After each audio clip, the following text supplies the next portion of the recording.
Святого Евангелия мир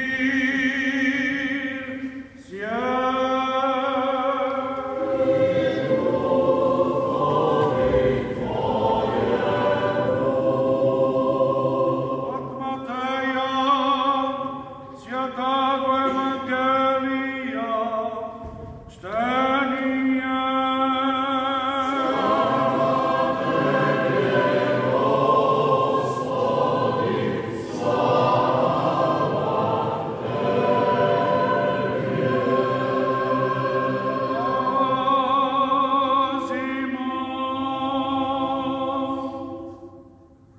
U vreme onoću Isus, da je Jovan predan i otide u Galileju.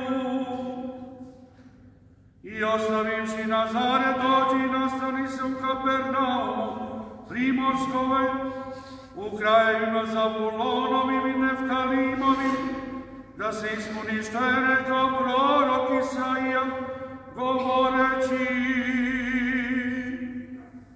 zemlja Zavulonova i zemlja Neftalimova, na putu k moru s one strane Jordana, Galileja neznabožačka.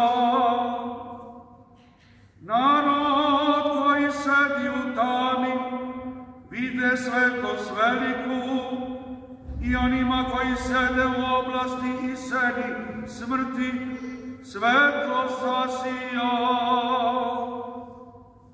Od tada poče Isus propovedati i govoriti: pokajte se,